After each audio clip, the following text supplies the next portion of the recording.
C'est toujours une nouvelle histoire qui se raconte sur le grand plateau d'Allo Grossesse. Aujourd'hui, c'est l'histoire de Niki et de Junior, un couple qui a vécu un témoignage qui se racontera aujourd'hui avec leurs mots. Mais ce témoignage sera pour vous certainement l'annonce d'un futur miracle qui atteindra votre vie assurément. Je reçois donc aujourd'hui Junior et Niki. Soyez les bienvenus sur le plateau, le grand plateau d'Allo Grossesse. Merci papa. C'est un grand plaisir pour nous de vous recevoir. Plusieurs personnes passent ici pour raconter ce que Jésus seul a pu faire. Et aujourd'hui, c'est votre tour. Il s'agit de votre histoire. Mais avant tout, Junior, vous êtes avec une femme à côté. C'est bien votre épouse? Oui, c'est bien mon épouse. Oh, très bien. Racontez-moi comment ça s'est fait. Comment vous vous êtes rencontrés? Nous nous sommes rencontrés en 2007. Nous habitions le même quartier, dans la même commune, dans la commune des Bandal et dans les quartiers Mollard. Et c'est comme ça qu'on s'est connus. On s'est connus en fait à travers une de ses amies, qui était une amie à moi aussi. Alors c'est comme ça qu'on s'est connus, c'est comme ça qu'on s'est rencontrés. Très bien, je vois avec une alliance, donc c'est votre épouse. Oui, c'est mon épouse. Oh, très bien. Madame, soyez la bienvenue en tout cas. Merci papa. Vous êtes à côté de Junior, c'est l'époux que vous avez choisi. Ça fait combien d'années que vous êtes ensemble? Ça fait pratiquement depuis 2007. 2007. Ça fait combien, papa? Ça fait 14 ans. 14 ans déjà. 14 ans. Déjà. Oh, okay. 14 ans. Félicitations. Merci. Voilà, adieu. Aujourd'hui, vous êtes ici, c'est pour une histoire, c'est pour raconter quelque chose. Oui. Quelque chose s'est passé dans votre vie et qui a affecté votre mariage. Et aujourd'hui, nous allons l'entendre de votre bouche avec votre version. Il se passe que vous vous mariez. Tout va très très bien. Mais à un moment, il y a un souci. C'est lequel? Les soucis que nous avons connus, c'est que madame n'arrivait pas à concevoir. Maman voulait dire quelque chose tout à l'heure? Oui, c'est ça. C'est ça, c'est le souci de la conception. Oui, de la conception. En tant que femme, vous êtes dans le mariage et vous vous rendez compte que vous n'arrivez pas à concevoir. Qu'est-ce que ça vous a fait? Ça me faisait très mal. Oh, oui. Ça me faisait très, très mal. Vous êtes une... Là c'est donc juste au début du mariage. Vous vous attendiez déjà à avoir un enfant, mais ça ne venait pas. Ça ne venait pas. Et là, votre mari vous regardait comment? Est-ce que ça créait des problèmes avec lui? Non, non, il me regardait toujours avec amour. Amen. Voilà quelque chose qu'il faudrait déjà épingler à nous tous, parce que les temps difficiles, ce n'est pas ce qui manque dans un foyer. Mais la gestion de ce temps-là fait toute la différence. Alors, Junior, vous êtes marié à une femme que vous aimez. Tout se passait très très bien, jusqu'à ce que, bien sûr, après avoir consommé le mariage, on commence à penser à avoir un enfant. Mais l'enfant ne vient pas. Et vous le vivez comment? Moi, je les vivais bien. Je les vivais bien parce que j'étais déjà préparé moralement. C'est-à-dire? J'étais préparé moralement. Ma défunte mère, quand elle était encore en vie, elle était servante de Dieu. Elle était prophétesse. Et en 2009, pendant qu'on était encore des copains, elle était en retraite avec mon oncle qui est aussi prophète. Et quand ils sont sortis de leur retraite, ils nous ont appelés nous deux, parce que Niki était la bienvenue souvent à la maison, tout le monde l'aimait. Et ils nous ont appelés, ils nous ont dit que Dieu leur a dit que nous allons nous marier. Ce qui est vrai, nous allons nous marier. Mais après notre mariage, nous connaîtrons des problèmes d'enfantement.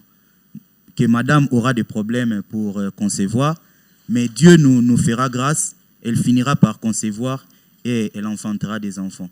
Donc quand on s'est marié, quand ça n'arrivait pas pour moi, c'était déjà quelque chose que je savais. Et comme on m'avait dit que Dieu fera grâce, donc je m'attendais à ce que tôt ou tard, que Dieu fasse grâce, qu'elle conçoive et qu'elle enfante. Donc c'est comme ça que je m'étais préparé. Donc moralement, j'étais déjà préparé. Donc ça ne me dérangeait pas trop. C'est vrai qu'à un certain moment, ça dérange vous voyez des amis qui s'est mariés quelques mois après, ils ont des enfants, mais nous, après des années, ça ne venait pas. Mais chaque fois que j'ai pensé à cette parole-là, je savais que Dieu allait agir. Et aujourd'hui... C'est ça, vous étiez reconforté de savoir que Dieu l'avait déjà dit et Dieu avait prédit aussi qu'il ferait quelque chose pour vous. Oui. Ça, c'est quelque chose de très particulier parce qu'il y a beaucoup de couples qui, lorsqu'ils traversent les moments de stérilité, ils se disent nécessairement que Dieu ne voit pas. Mais là, on est dans une forme de réalité dans laquelle Dieu avait déjà prédit. Il avait déjà vu, il avait déjà dit ce qui allait se passer. Ça, c'est extraordinaire. J'aimerais dire ceci à ceux qui nous suivent, que Dieu reste toujours au contrôle de ce qui nous arrive. Aussi vrai que ça peut se présenter comme étant des événements que nous ne contrôlons pas, lui garde le contrôle. Vous êtes en train de nous dire quelque chose. Vous dites que votre femme ne concevait pas, mais vous étiez averti par le Seigneur. Et dans la réalité, maman, vous êtes en train de subir des véritables souffrances, peut-être dans le cœur en tant que femme, même si Dieu l'avait dit, mais on ne savait pas quand est-ce que Dieu allait répondre. Alors il y avait aussi de l'incertitude. Alors dites-moi, vous êtes allé à l'hôpital quand même? Oui, nous sommes allés à l'hôpital. J'ai subi plusieurs traitements. Plusieurs traitements. Traitements très douloureux. Oh, très, très douloureux. Très douloureux. Tout ça parce que vous cherchiez l'enfant. L'enfant, oui. Je suis passée par des traitements très douloureux. Ceux qui sont passés par là le savent. Oui, j'entends parler. Des hydrotubations. Souvent. Oui. Des examens. Donc, des hydros, là, ça fait très mal. Ça fait vraiment très mal. Juste pour l'enfant, mais beaucoup de souffrance. Beaucoup de souffrance. Beaucoup de souffrance. Beaucoup. Et quand vous viviez cela, vous quittiez l'hôpital, on vous donne un diagnostic, on vous dit, voilà, si on fait ça, ça va marcher. Mais quand on fait, ça ne marche pas. Ça ne marche pas. Comment vous vous sentiez là? En tout cas, j'ai fondé à larmes. Je pleurais, je disais à Dieu, qu'est-ce que je fais de mal pour subir ça? Qu'est-ce que je fais de mal, mon Dieu? En tout cas, je pleurais. Mais mon mari était toujours là, il m'encourageait, il me soutenait. C'était comme ça. C'est dur. Il y a plusieurs personnes là qui traversent cette réalité.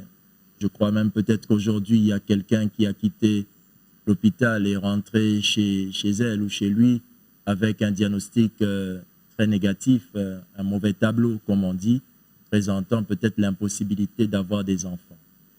Mais là, vous avez soufflé un mot et j'aimerais vraiment bondir dessus. Votre mari était là. Oui, votre mari était là, c'est Junior. Vous étiez là. Vous consolez votre femme, vous l'encouragez. Vous pensez que cette période-là, sans vos encouragements, ça allait être... C'était pas bien, ça allait pas être bien pour elle. Dites-moi. Je pense que si je ne l'avais pas soutenue, elle n'allait pas s'en sortir. Parce qu'elle s'était mis en tête que le problème, c'est elle. Pour elle, c'est elle qui ne concevait pas. Et que moi, je pouvais avoir des enfants si j'essayais ailleurs ou peut-être avant le mariage, je pouvais avoir des enfants. Mais pour elle, puisque le diagnostic à l'hôpital, c'était tantôt que les trompes sont bouchées, tantôt les ovaires ne mûrissaient pas. Et donc pour elle, c'était elle le problème. Pour moi, il n'y avait pas de problème. Moi, j'étais prêt à avoir des enfants, mais elle, non. Alors c'est ce qui l'embêtait un peu, c'est ce qui la dérangeait totalement. Alors chaque fois, elle pleurait. Moi, j'étais là pour soutenir. Je lui disais non, Dieu nous avait promis que nous aurons des enfants. Et tôt ou tard, cela arrivera, nous aurons des enfants.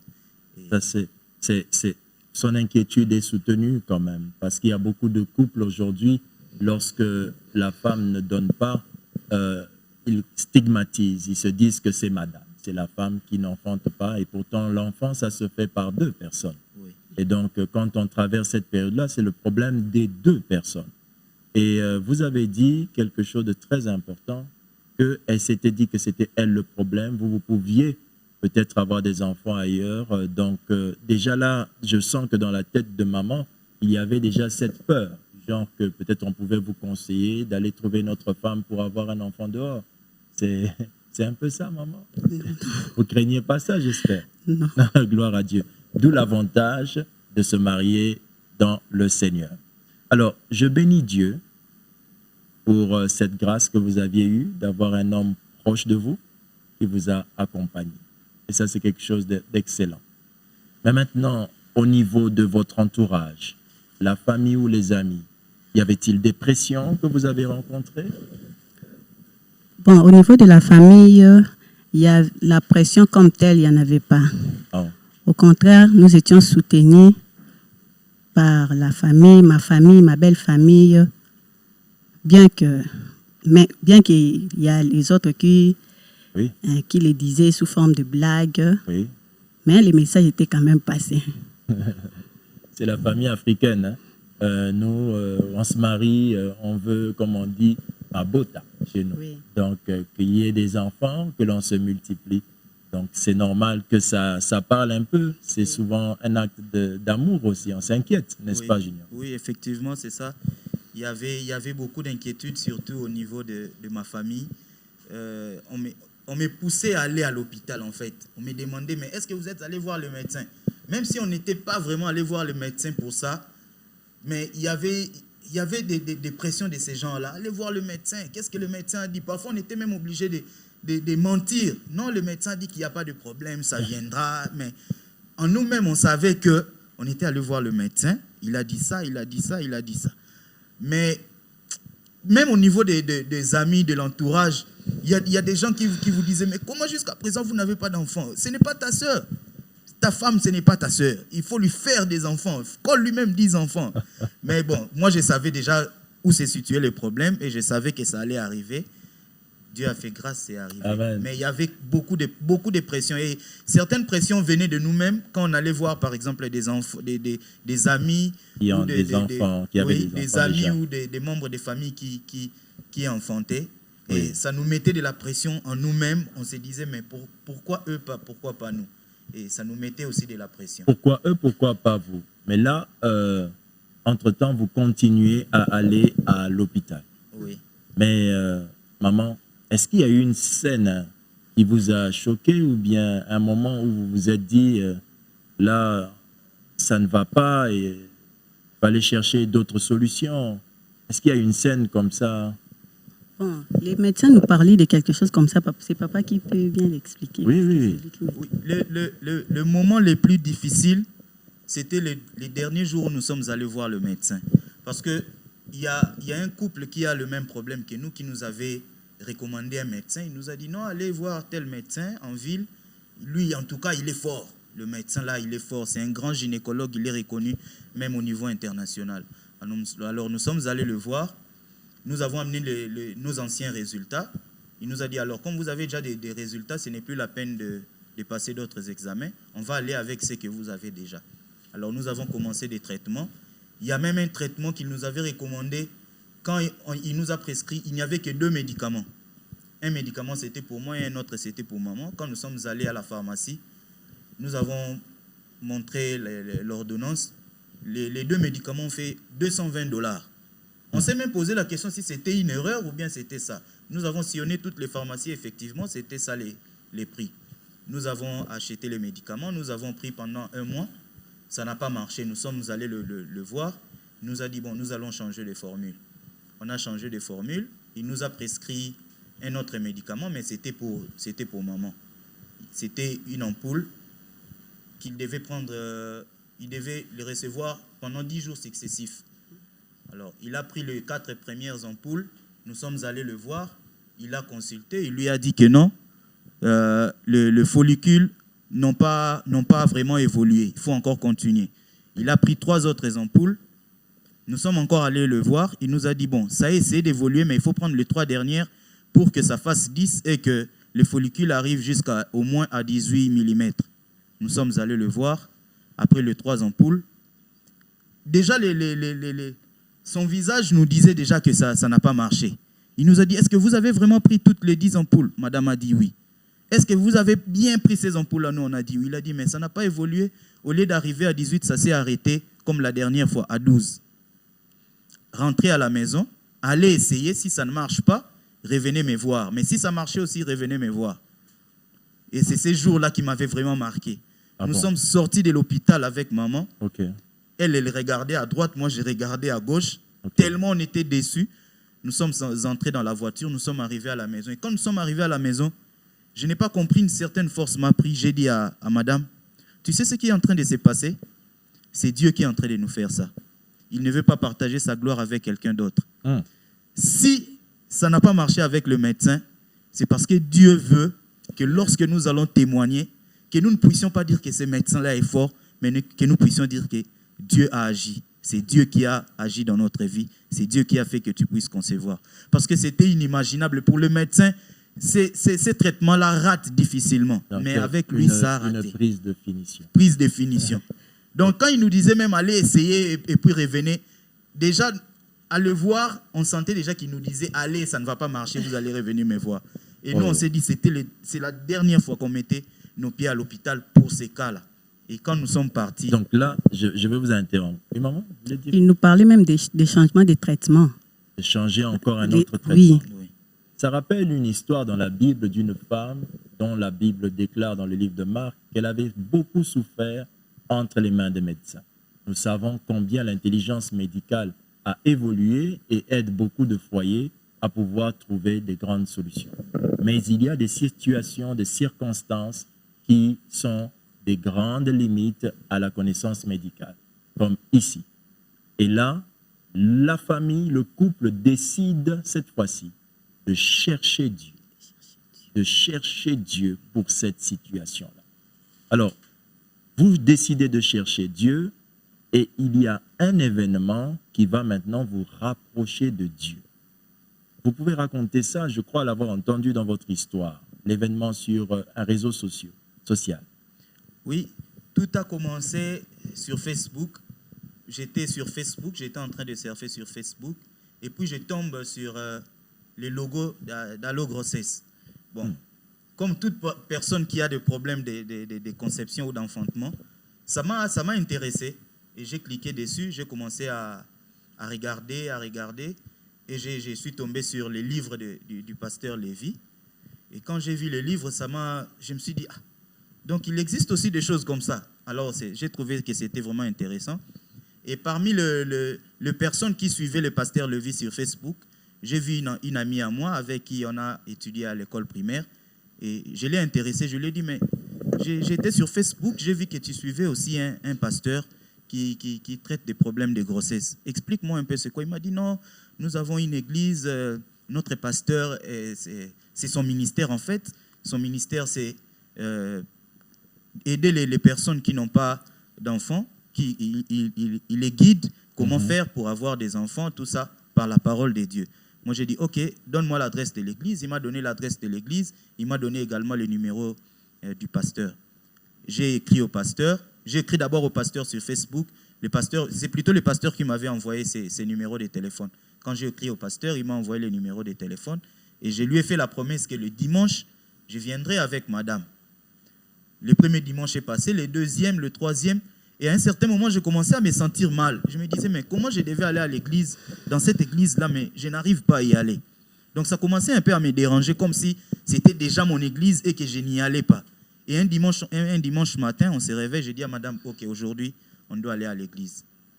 On va à l'église, on arrive. Malheureusement, ce n'était pas les pasteurs qui avaient prêché. Ce n'était pas le pasteur Lévy qui avait prêché, mais c'était un autre pasteur. Il a prêché, on a écouté la parole. Et vers la fin du culte, il y a une maman qui s'est levée pour témoigner. La maman n'avait n'enfantait que de filles. Et elle venait d'enfanter un garçon grâce aux prières et à la parole qu'il avait entendue à l'église Terre Sacrée. Et quand elle a témoigné, en tout cas, ça nous avait donné beaucoup de courage. Ça avait fortifié encore plus notre foi. Et c'est comme ça que je me souviens que le dimanche même qui a suivi, il y a encore une maman qui ne concevait pas, qui avait témoigné aussi, qui venait d'enfanter une fille qui avait témoigné. Et tout ça, quand on a écouté ça, en tout cas, on s'est dit, nous avons mis les pieds au bon endroit. un ensemble de témoignages qui vont vous... Oui, un ensemble de témoignages qui vont nous fortifier. Vous encourager. Vous vous rappelez de cette femme qui a... Oui, c'était maman Philippine. Voilà. Le premier dimanche, c'était maman Philippine. Okay. Et je crois le deuxième ou le troisième dimanche, c'était maman Mamie Lipembo. Wow, gloire à Dieu. Et tous ces témoignages-là, en tout cas, nous avaient fortifiés, nous avaient réconfortés. Amen. Nous croyons que c'est Dieu qui donne des enfants et non pas un homme. Seule la puissance de Dieu est capable de créer le miracle de fécondité. Mais Dieu traverse et travaille avec des humains. Et là, donc, vous arrivez, vous commencez à écouter des paroles qui vous fortifient. Vous n'avez pas rencontré le pasteur que vous espériez voir parce que ce n'est pas lui qui donne des enfants, c'est Dieu qui donne des enfants. Vous rencontrez, le Seigneur vous parle au travers des histoires, des témoignages d'autres personnes. Et vous décidez maintenant de commencer à aller dans les réceptions pastorales. Oui. Donc là, on vous a reçu et on commence à vous donner des orientations. Ça se passe comment? Nous avons été reçus, je crois que c'était le troisième dimanche, nous avons été reçus par le pasteur Lévy. Il nous a donné des orientations, il nous a dit Dieu va agir. Et il nous a recommandé chez un autre pasteur. Nous avons commencé à aller aux réceptions pastorales chez le pasteur qui nous avait été indiqué. Et quelques temps après, lorsque nous sommes allés voir le médecin nous a dit qu'il doit changer de formule parce que ça n'a pas marché. On s'est dit que bon, on n'ira plus voir le médecin. C'est la dernière fois qu'on nous sommes allés voir le médecin pour ces problèmes-là. Nous devons seulement nous concentrer à la prière. Nous devons chercher les enfants seulement auprès des dieux. Nous sommes allés voir le pasteur auprès de qui nous avons été recommandés. Nous lui avons expliqué la situation, comment elle s'est présentée. Et le pasteur nous a dit, OK, il y a un pasteur visiteur qui viendra. Il a connu le même problème aussi lorsqu'il s'est marié. Vous allez les rencontrer et il va vous donner des orientations. Il va vous dire comment lui, il l'avait fait pour que vous aussi, vous puissiez faire la même chose. Le dimanche qui a suivi, le pasteur est arrivé, il a prêché. Et gloire à Dieu, il a accepté de nous recevoir le même dimanche. Il nous a donné des orientations. Il nous a demandé de jeûner pendant une semaine. Dans les 3 premiers jours, nous devons faire un jeûne à sec. Il nous a dit, dès que vous faites le jeûne à sec les 3 premiers jours, le 4 derniers jours, vous allez faire le jeûne, mais vous allez commencer à manger seulement du pain et les légumes à partir de 20 heures. Et le dimanche, lorsque vous allez terminer votre jeûne, allez voir le pasteur Lévy, votre pasteur titulaire. Il va prier pour vous et faites une action de grâce en croyant que Dieu a déjà agi. Donc, on vous donne des orientations, on vous demande de jeûner, de chercher la face de Dieu par le jeûne. C'est quand même difficile de jeûner. Oui, ça a été vraiment difficile. Le premier jour, c'était bien parce que c'était le début. Le deuxième et le troisième jour, maman a commencé même à vomir. Elle ne supportait plus, elle a commencé à vomir. Et j'ai appelé le pasteur m'a dit non, donne-lui ne fût-ce que du jus. Patientez jusqu'au 4e jour, vous allez manger et ça va passer. Et c'est ce que nous avons fait. C'est ça. Les dimanches, nous sommes venus au culte. Après le culte, nous avons vu le pasteur, il a prié pour nous. Et Dieu, comme il ne fait jamais les choses au hasard, le dimanche tombait en fait le 14e jour de ce cycle. Oh là. C'était le 14e jour du cycle. Et c'est comme ça que tout a commencé. Je vais quand même prendre la parole là. Je vais dire quelque chose pour soutenir ce que notre frère vient de dire. Ils ont reçu une orientation pour chercher la face de Dieu dans le jeûne et la prière. Le jeûne et la prière est démontré dans la parole de Dieu comme étant un moyen de s'approcher de Dieu, d'aller en profondeur pour pouvoir attirer l'action de Dieu dans notre vie. Des personnes comme Anne ont recouru au jeûne et à la prière pour chercher la face de Dieu et elle a reçu Samuel. Et c'était donc le cas de ce merveilleux couple qui raconte son histoire et ce n'est que le commencement. Je vais quand même demander quelque chose ici maintenant. J'ai besoin d'une preuve. Vous savez que lorsque nous faisons nos émissions, nous aimons qu'il y ait toujours quelqu'un qui a vu ce qui s'est passé. C'est très facile de raconter une histoire, mais quand il n'y a pas de témoin à cette histoire, alors c'est compliqué de pouvoir attester cela. Je vais inviter sur ce plateau quelqu'un qui vous a vu, qui a vu comment vous êtes arrivé quand vous cherchiez les enfants. Oui. Et cette personne pourra attester vos paroles et aider les personnes qui nous suivent à croire au Dieu de toute action. Je peux faire entrer mon invité, je vous en prie. Quel plaisir de vous recevoir. Je vous présente déjà votre siège. Soyez le bienvenu dans l'émission Le Grand Plateau d'Allo Grossesse. Merci beaucoup. Votre visage nous est familier. Nous vous avons déjà vu ici, sur ce même plateau, pour raconter votre histoire. Mais aujourd'hui, il s'agit de l'histoire de ce couple. Connaissez-vous ce couple? Oui, je connais très bien le couple Bakou. Très bien. Avez-vous une information à nous apporter concernant ce couple, vous qui les aviez vus avant qu'il y ait quelque chose, un miracle dont on parlera? Pasteur Lévy, pour vous dire que Dieu est bon, il est tellement bon. Dieu sait faire des choses, il sait faire de miracles. Et quand il dit quelque chose, ça se réalise toujours. Je rends grâce à Dieu pour cette opportunité qu'il me donne de me retrouver encore une fois dans cette auguste émission, Grand Plateau d'Allo Grossesse. Merci beaucoup à Jésus. En concernant le couple Bakou, j'aimerais informer, j'aimerais témoigner dans ce sens. La première fois que Papa Junior Bakou a contacté Maman Arlette sur Facebook, j'étais témoin. On était dans une réunion à l'église. Et Papa Bakou a contacté. Maman Arlette était si contente pour dire que il y a un collègue de classe, un frère avec qui nous avons étudié. Il m'a contacté pour Allo Grossesse. Il a des problèmes de conception avec sa femme et il veut venir afin que les hommes de Dieu puissent prier pour lui.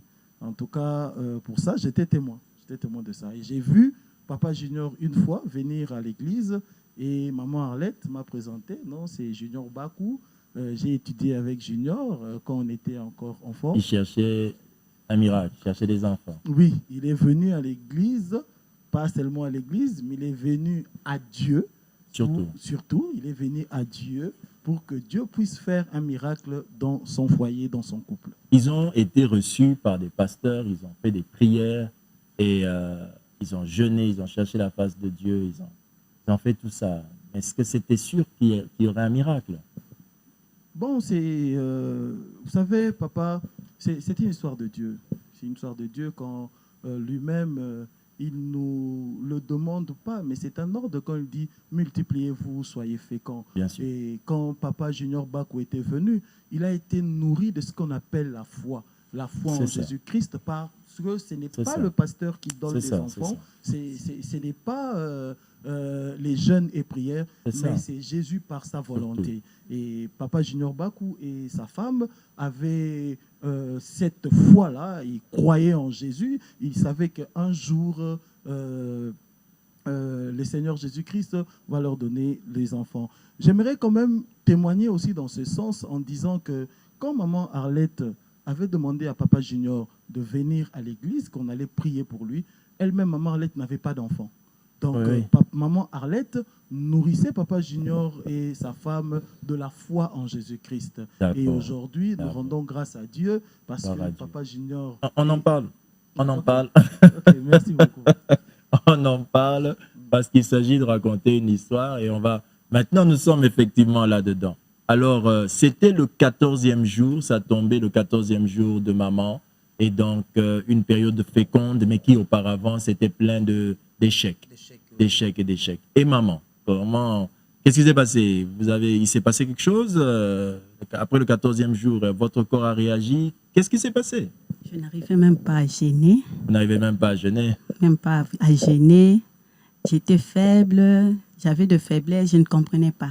Mais maintenant, donc, après ces 14 jours, votre organisme commence à se sentir fatigué. Est-ce que vous étiez convaincu qu'il y avait quelque chose, il y a un miracle qui était dans le ventre? Non. Non. Non, je n'étais pas convaincue. Mais mon mari me le disait que non, tu es enceinte. Votre mari continuait. Oui, quand je lui disais que je me sens faible, Alléluia. Il me disait que tu es enceinte. Vous vous sentiez faible? Oui. Votre mari confirmait, non, tu es enceinte. Oui. Mais pourquoi cette fois, papa? En fait, je me souviens d'un jour, nous sommes allés acheter du pain le soir dans les quartiers. Et en revenant, elle me dit, j'ai mal au ventre. j'ai l'impression que je verrai encore mes périodes. Donc j'ai dit, mais pourquoi tu dis ça? Toi, tu ne sais pas que tu es enceinte. Elle m'a dit, ah, toi, tu aimes beaucoup blaguer. Moi, j'ai dit, non, je ne blague pas, tu es enceinte. Il m'a dit, d'accord, on verra. Mais c'est moi le maître de mon corps. Je sais qu'à telle période, quand je ressens ça, je sais que... Ok, le maître de son corps. Oui. Elle sait que quand elle ressent ça... Elle a des douleurs au bas-ventre, elle sait que... Il y aura après des menstruations. Il y aura après des menstruations. Moi, je lui ai dit, en tout cas, cette fois-ci, c'est pas ça. Mais le maître de l'univers, le maître de tous les corps, vous a confondu. Oui, oui, il en a décidé autrement. Il en a décidé autrement. Et puis, vous vous êtes rendu compte que c'était quoi? Des événements qui annonçaient des menstruations ou bien ça annonce? C'était quoi? C'était quoi? Quand je lui ai dit ça, elle m'a dit, ok, on verra. 2-3 jours après, il n'y avait rien. Je lui ai dit, tu vois, tu es enceinte. Oh non, attendons. 1 semaine, 2 semaines. Je lui ai dit, bon, maintenant on peut faire les tests de grossesse. Il m'a dit, non, non, non, moi j'ai peur. On a test de grossesse. Je sais, ok, on verra après.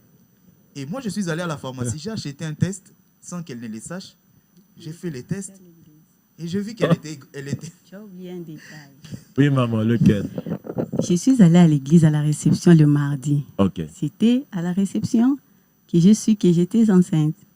Oui. Oui. Très bien. Vous arrivez à la réception.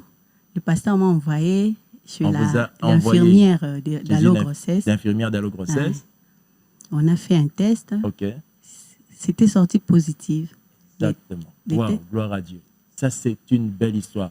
En tout cas, je sais que dans vos maisons, partout où cette émission vous atteint, vous pouvez le dire avec moi, gloire à Jésus. Il est vraiment merveilleux. Vous testez et là, vous êtes enceinte. Donc, il n'y a rien à dire. La médecine était arrivée à ses limites. La médecine qui fait déjà beaucoup de prouesses, nous rendons grâce à Dieu pour ça, mais là, était arrivée à ses limites. Et là, après que le médecin ait dit que ça a peut-être marché, vous avez cherché Dieu, mais là, vous constatez que vous êtes enceinte. Gloire soit rendue à Dieu. Quel était le plaisir, le sentiment que vous avez? Quand je suis sortie de l'église, j'ai appelé mon mari. Je lui ai dit que je suis enceinte. Il a dit, je t'avais dit quoi? J'étais déjà au courant. C'est ce qu'il m'avait dit. J'étais déjà au courant. Je le savais déjà que tu étais enceinte. Gloire soit rendue à Dieu. Il s'agit d'un enfant, elle était enceinte, ça veut dire qu'il faut des preuves.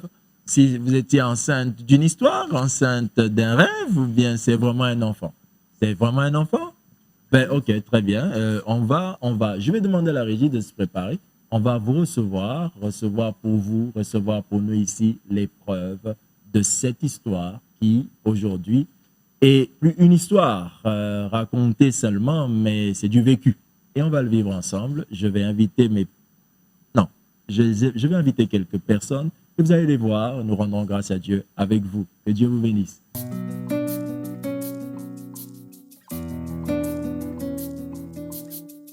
Eh bien, voilà. Ce sont nos merveilleux invités. Regardez-moi ces merveilleux invités. Je ne parlais même pas d'un seul invité parce que là, j'en vois deux. J'en vois deux. Un merveilleux garçon. Waouh, fantôme, ça va? Gloire à Dieu. Oh, grande dame, va vers maman là-bas.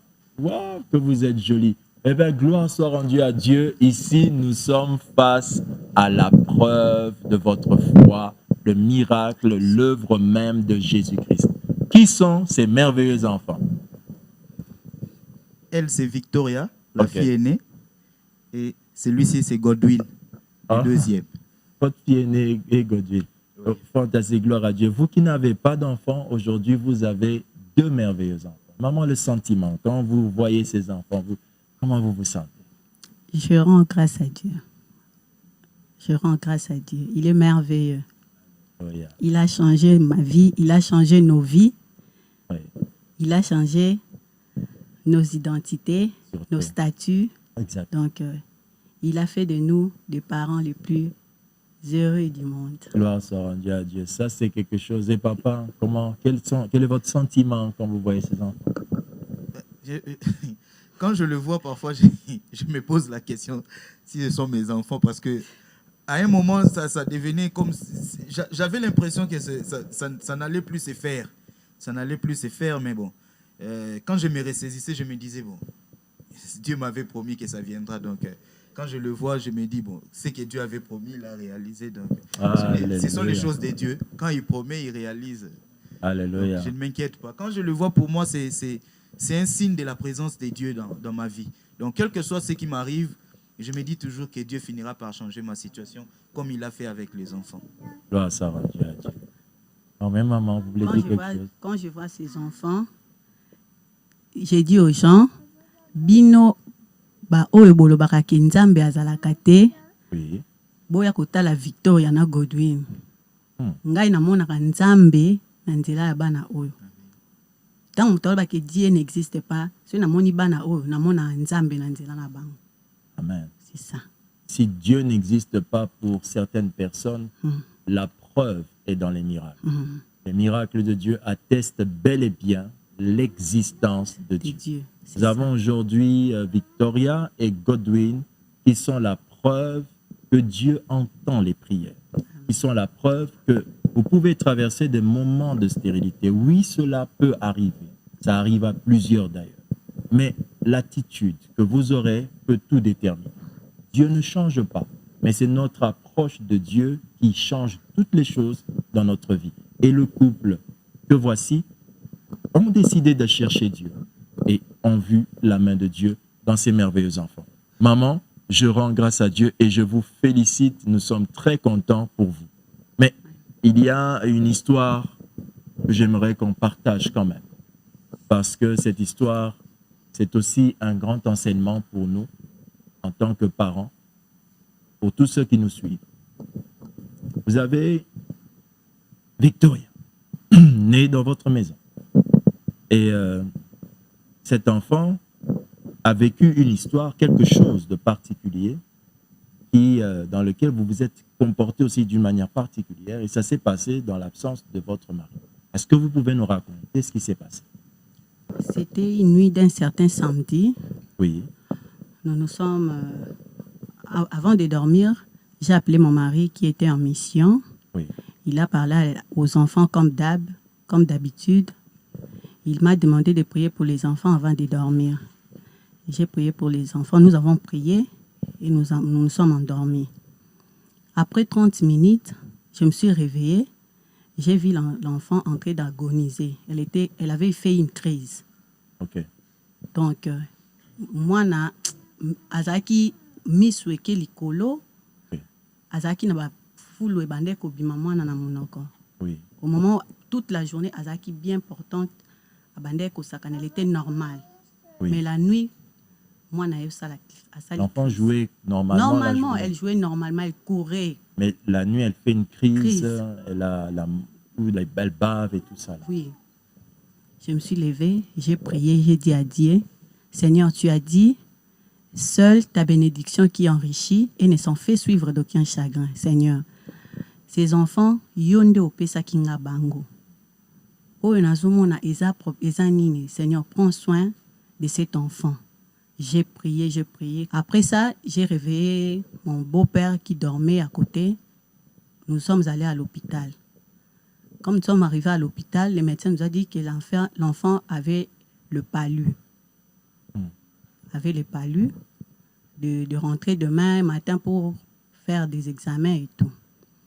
On est rentré le matin, on a fait des examens. Après ça, je me suis décidé de rentrer à la source.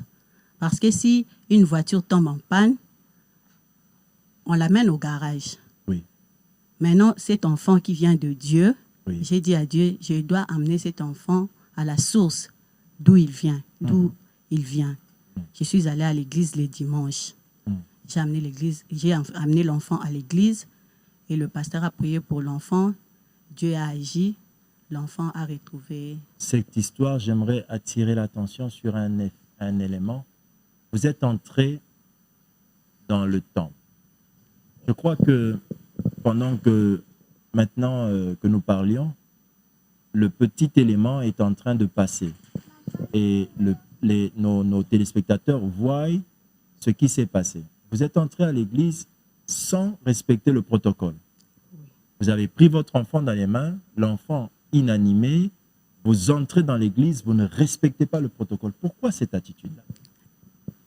je me suis dit, ceux qui n'ont pas le protocole, le temps, la manœuvre, na Rolanda eloko na oyoka mutu te na komema mwana ti na temple ti liboso na représenter pa nzambe po mutapesa kingaye. Vous l'avez déposé sur l'estrade. J'ai déposé l'enfant sur l'estrade. Oui. J'ai dit à Dieu, Seigneur, prends soin de ton enfant. Ngana saka mosimbi me yonde mokolo mwana oyo yonde opesa kingaye. Nazongisi epai na yo le réparateur de brèches. Sois soin à mwana oyo. Et là subitement on a vu l'enfant ouvrir les yeux et vous êtes rentré avec l'enfant qui marchait. Oui. Elle que vous portiez. Papa Junior, qu'est-ce que vous pouvez comprendre dans ça? Parce que cet enfant vient de Dieu, mais quel enseignement vous avez tiré en tant que couple, vous qui avez vécu ce miracle, et aujourd'hui vous racontez ce miracle par rapport à cet enfant? Ce que je peux dire, de toujours retourner vers la source. Quand vous avez obtenu quelque chose par la prière, nous devons protéger cette chose par la prière. C'est la leçon que j'ai tirée de cette histoire. Parce que sans la prière, on n'aurait pas eu cet enfant. Et sans la prière, on ne peut pas protéger ses enfants. La bénédiction est toujours combattue. Les diables n'aiment pas que les enfants de Dieu soient bénis. Dès qu'un enfant de Dieu est béni, les diables le combattent. Et pour protéger cet enfant, il n'y a que Dieu. On ne peut que retourner auprès du Père, auprès de Dieu pour protéger ses enfants. Donc il n'y a que la prière adressée à l'Éternel qui peut protéger ses enfants. Gloire soit rendue à Dieu. Il n'y a que la prière adressée au Créateur, au Père de toutes choses, qui peut protéger ses enfants. Ces enfants viennent de Dieu. Nous voyons un enfant malade. La mère dit, je retourne. Et ça nous rappelle une histoire dans la parole de Dieu d'une femme qui a obtenu un enfant après la prière d'un prophète de Dieu. Et cette femme, après avoir obtenu cet enfant, l'enfant est mort. Cette femme est retournée voir le prophète de Dieu qui lui avait parlé de la part du Seigneur. Elle lui a dit, voici la situation. Elle n'a pas voulu écouter qui que ce soit. Et comme cette femme, maman, n'a pas respecté le protocole, et cette femme n'a pas respecté le serviteur du prophète, elle est allée tout droit pour voir la source, Dieu lui-même. Et après la prière, son enfant a été ressuscité. Voilà l'importance de la connaissance de la parole de Dieu. Il est vrai que vous êtes en train de souffrir, mais il est aussi vrai que vous souffrez d'ignorance.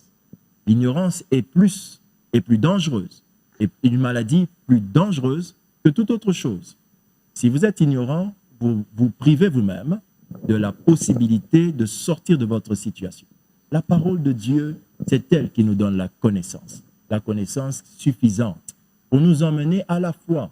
Ma Bible dit, la vôtre de même, que la foi vient de ce que l'on entend et ce que l'on entend vient de la parole de Dieu. Ce qui se passe ici, c'est la parole vécue et nous vous la racontons aujourd'hui pour que vous puissiez vous dire dans vos demeures que ce que Dieu a dit dans la parole de Dieu n'est pas un mensonge. Ce que Dieu a dit est une certitude. Si vous y croyez et si ce témoignage vous a donné la foi, alors vous êtes maintenant qualifié pour vivre le miracle. Ce n'est pas une histoire, ce n'est pas quelque chose qu'on a lu quelque part, mais c'est là, c'est devant vous, devant vos écrans. C'est palpable, nous le vivons, nous avons les enfants avec nous. Vous avez parlé d'un miracle, aujourd'hui on en voit 2 merveilleux enfants. Et aujourd'hui, ils ont témoigné.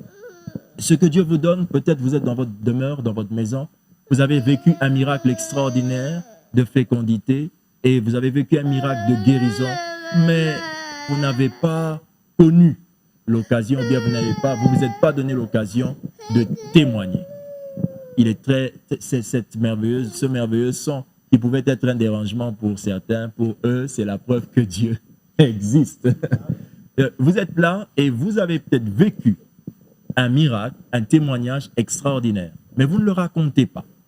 Aujourd'hui, cette femme est venue raconter son histoire avec son mari parce que Dieu a agi. Et si vous témoignez, Dieu protégera le miracle que vous avez vécu. Il est important de raconter tout haut ce que Dieu a fait pour vous. Si votre souffrance, elle est douloureuse et que vous la vivez dans le secret, le miracle se raconte en public. Que Dieu soit loué. J'aimerais donc, en tout cas, vous demander de dire quelque chose. Vous allez regarder cette caméra-là et vous allez parler à un papa, à un homme qui traverse cette situation. Donnez-lui un conseil en tant qu'homme Et je demanderai après à maman de donner un conseil à une épouse, à une femme qui traverse cette situation. Je vous en prie, Junior, c'est par là. Je voudrais demander à tous les hommes, à tous les papas, à tous les jeunes qui traversent la situation que nous avons connue, de tenir ferme, de garder la foi et surtout de soutenir leurs femmes. C'est un point très important. Si vous êtes unis, vous verrez la gloire de Dieu. Si vous êtes unis, vous verrez la main de l'Éternel. Parce que c'est dans l'unité seulement que Dieu agit. Dès que vous vous séparez, dès que vous laissez votre femme se battre seule, les résultats risquent de ne pas arriver. Donc, c'est d'abord de garder la foi, de regarder vers l'Éternel et surtout de se soutenir l'un et l'autre. C'est ça le plus grand conseil que je peux donner aux parents. Merci beaucoup, merci beaucoup. Je me sens très édifié. Osa moisi, comme on dit chez nous, osa moisi, oso vivre l'ikambo. Oh, vous vivez cette situation. J'aimerais vous inviter à écouter maman qui est ici. Elle a quelque chose à vous dire. Je vous en prie, maman. Je dirais aux mamans, oui, aux mamans qui traversent la même situation que nous avons traversée, de ne pas perdre espoir, de garder foi en Dieu, oui, car notre Dieu est fidèle. Amen. Il ne ment jamais. Il ne si ment ça jamais. Même si ça traîne, ça finira par arriver. Alléluia. Ne voyez pas votre problème plus grand que notre Dieu. Parce que notre Dieu est plus grand que tous nos problèmes réunis. C'est ce Amen. que je veux. Notre Dieu est plus grand que tous nos problèmes réunis. C'était là le conseil judicieux, précieux de ce couple qui a vécu un miracle avec cette belle dame qui s'y flotte sur le plateau et ce jeune garçon qui est en train de nous charmer de ce chant mélancolique, de ses pleurs. Mais je me tourne vers vous maintenant pour vous dire ceci. Ma Bible dit que multipliez-vous et remplissez la terre. Dieu ne nous le propose pas, c'est un homme. Il est vrai que vous pouvez vous dire que ce que vous êtes en train de vivre aujourd'hui semble être impossible. Dieu ne vous propose pas de féconder. Il est capable de vous rendre féconde et fécond. Vous êtes dans cette situation, mais vous êtes prochainement mon invité sur ce plateau, le grand plateau d'Allo Grossesse. Vous raconterez votre histoire et vous direz ce que Jésus a fait dans votre vie. Alors, je peux vous inviter à prier avec nous dans la foi, ensemble, ici. Ils nous soutiennent par la foi et moi, je vais prier, m'adresser à Dieu pour votre situation. Et nous croyons que Dieu qui écoute les prières exaucera cette prière au nom de Jésus. Prions. Tendre Père céleste, dans le précieux nom du Seigneur Jésus-Christ de Nazareth, nous venons prier pour cet homme, pour cette femme, pour ce couple qui traverse cette situation de stérilité, pour cette femme, cette famille qui est affectée par cette situation. Et nous te demandons, dans le nom du Seigneur Jésus, apporte la fécondité dans ce couple. Là où la maladie s'était présentée comme obstacle à la fécondité, nous prions que la guérison au nom de Jésus pénètre. Là où la maladie était un obstacle, nous prions que la puissance du nom de Jésus pénètre et déplace cet obstacle. Vous êtes féconds et vous êtes fécondes. Que la puissance du Saint-Esprit vous touche et que la gloire de Dieu éclate dans votre foyer.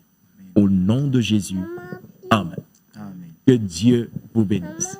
Il est vrai que cette prière est puissante, elle est précieuse, elle a donné des solutions à cette famille, à nos vies, à nous tous qui sommes ici, ce couple et mon invité et moi-même avions tous vécu le miracle de la fécondité. Nous ne racontons pas ce que nous avons entendu, nous racontons ce que nous avons vécu. Puisse Dieu vous bénir. Cette émission, le grand plateau d'Allo Grossesse, sera encore sur votre télé, dans vos téléphones et partout où vous nous suivez. Mais voici ce que vous devez retenir, c'est ce que Dieu nous a dit concernant la vision ou la mission de Allo Grossesse qui appartient à la mission Jésus Lumière des Nations. C'est que Dieu nous a dit, multipliez-vous et remplissez la terre. Et il a précisé que ce n'était pas une proposition, mais c'était un ordre. Alors il n'y a aucun corps qui puisse s'opposer à la puissance de Dieu. Même votre corps, âgé, longtemps, attendant le miracle de fécondité, va obéir à cette déclaration. Que Dieu vous bénisse. Bye bye.